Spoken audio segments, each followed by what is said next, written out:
On May 19th, Mr. Rosenstein, in a statement to the House of Representatives, essentially told them that he learned on May 8th that President Trump intended to remove Director Comey.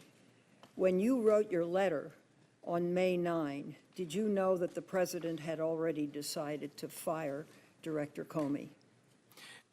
Senator Feinstein, I would say that I believe it's been made public that the president asked us our opinion. It was given, and he asked us to put that in writing. I don't know how much more he said about it than that, but I believe he has talked about it, and I would let his words speak for themselves. Well, on May 11th, on NBC Nightly News, 2 days later, the president stated he was going to fire Comey regardless of the recommendation. So I'm puzzled about the recommendation because the decision had been made. So what was the need for you to write a recommendation? Well, we were asked our opinion, and when we expressed it, which was consistent with the memorandum and the letter we wrote, I felt comfortable, and I guess the Deputy Attorney General did too, in providing that information in writing. So do you concur with the president that he was going to fire Comey regardless of recommendation because the problem was the Russian investigation? Senator Feinstein, I guess I'll just have to let his words speak for himself. I'm not sure what was in his mind explicitly when we talked with him. Did you ever discuss Director Comey's FBI handling of the Russia investigations with the president or anyone else? Senator Feinstein, that would call for a communication between the Attorney General and the President, and I'm not able to comment on that. You are not able to answer the question here, whether you ever discussed that with him?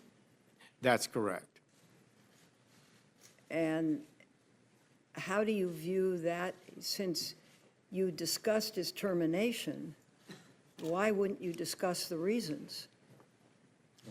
Well, those were put in writing and sent to the president, and he made those public, so he made that public. So you'd had no verbal conversation with him about the firing of Mr. Comey? I'm not able to discuss with you or confirm or deny the nature of private conversations that I may have had with the president on this subject or others. And I know that how this will be discussed, but that's the rules that has been long adhered to by the Department of Justice, as you know, Senator Feinstein.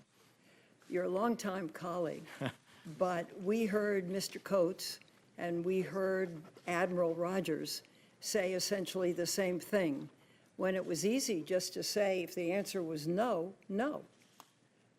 Well, it would have been easier to say if it was yes, yes, but both would have been improper.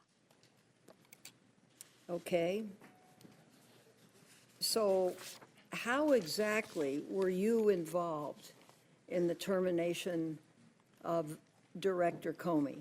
Because I am looking at your letter dated May 9, and you say the director of the FBI must be someone who follows faithfully the rules and principles, who sets the right example for our law enforcement officials.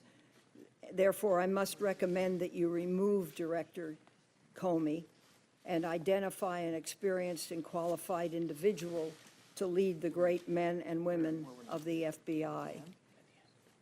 Do you really believe that this had to do with Director Comey's performance with the men and women of the FBI?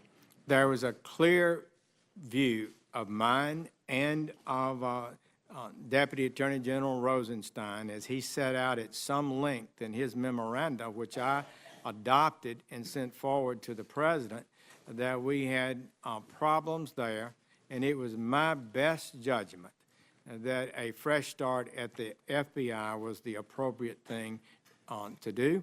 And when asked, I said that to the president. It's something I had adhered to. Deputy Rosenstein's letter dealt with a number of things. When Mr. Comey declined the Clinton prosecution, that was really a usurpation of the authority of the federal prosecutors in the Department of Justice. It was a stunning development. The FBI is the investigative team. They don't decide prosecution policies. And so that was a thunderous thing. He also commented at some length on the declination of the Clinton prosecution, which you should not normally, and you shouldn't do. Policies have been historic. If you decline, and you don't talk about it. There were other things that had happened that indicated to me a lack of discipline, and it caused controversy on both sides of the aisle. And I had come to the conclusion that a fresh start was appropriate and did not mind putting that in writing. My time is up. Thank you very much.